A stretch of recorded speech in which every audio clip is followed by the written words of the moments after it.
Now at 5:30, we continue this half hour with breaking news on the Boston Marathon bombings trial. As we told you live at 5, convicted bomber Dzhokhar Tsarnaev is sentenced to death for the April 2013 deadly attack. The jury's verdict marking the first time in the post-9/11 era that federal prosecutors have won the death penalty in a terrorism case.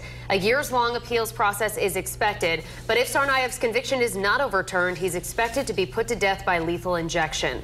New at 5:30, we're hearing from U.S. Attorney Carmen Ortiz. I feel very gratified and very proud that we were able to show exactly what happened here, provide motives for what actually did happen, so that the jury could render a just and fair verdict. We have Eyewitness News team coverage at 5:30 tonight. Steve Nielsen is standing by with more on a special ceremony for an MBTA officer injured during a shootout with the Boston bombers. That event just hours before the verdict was reached. But first, let's go to Eyewitness News reporter Kelly Sullivan live in Boston. Well, we are here at the finish line of the Boston Marathon right here on Boylston Street, and the bombing happening on April 15th, 2013. It is now 25 months to the day that Dzhokhar Tsarnaev is sentenced to death for his role in the horrific attack. Now, many people relieved the jury found Tsarnaev not guilty, but also sentenced him to death by lethal injection. They hope hearing his name and seeing his face will go away, but there will likely be a lengthy appeal process. Now, you may remember after the first penalty phase, when Tsarnaev was found guilty on all 30 counts, the Richard family asked the jury to not sentence him to death, but rather life in prison, because they wanted to get on with their lives and rebuild their family. But as we learned today, the jury sentencing the marathon bomber to death. And Massachusetts Governor Charlie Baker spoke just a short time ago. Here's what he had to say. I think every time everybody runs the marathon and participates in the marathon, it will be impossible for this to be too far from the top of people's minds. I would say that for me, this certainly ends the sort of ongoing trial piece of this.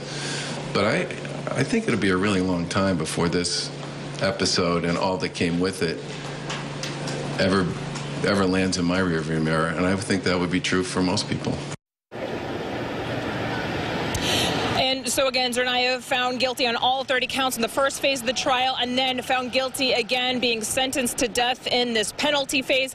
Coming up new at 6, we're going to hear from people reacting to this news, and we have people on both sides of the argument. Reporting live in Boston, I'm Kelly Sullivan, Eyewitness News. And our in-depth coverage continues now. Jurors deliberating for 15 hours before reaching their decision. As the verdict was read out loud, some members of the jury wept, an emotional reaction to their decision to end a young man's life. Eyewitness News reporter Kelly Sullivan joins us now live in Boston with reaction from today's verdict from the finish line. Well, Mike, we're right here by the finish line on Boylston Street. Very busy this afternoon. A lot of tourists, a lot of people getting out of work, and many people learning for the first time that a jury has sentenced Dzhokhar Tsarnaev to death. Now, the convicted bomber sentenced 25 months to the day of the horrific attack at the finish line of the Boston Marathon, where 3 people were killed and more than 260 others were seriously injured. And we spoke with many people who believe justice is served with Tsarnaev being sentenced to death, but we also spoke with a woman who believes Tsarnaev would have suffered more by sitting in jail for the rest of his life.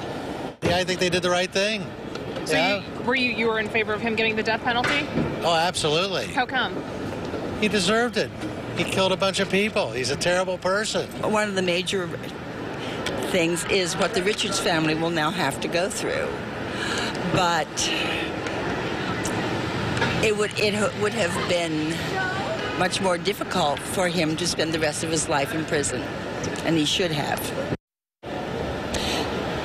And that woman referring to the Richard family, little Martin Richard, 8-year-old Martin Richard, he was one of the victims here along the finish line back of April 15th, 2013. Now, she was referring to the Richard family after the first phase of the trial. The Richard family spoke out and said that they asked the jury to refrain from sentencing Tsarnaev to death, instead sentence him to life in prison, because they didn't want to have to go through a lengthy appeal process. They wanted to get on with their lives and try to live a normal life. But again, the big news today, jury sentencing Tsarnaev to death. Reporting live in Boston, I'm Kelly Sullivan, Eyewitness News.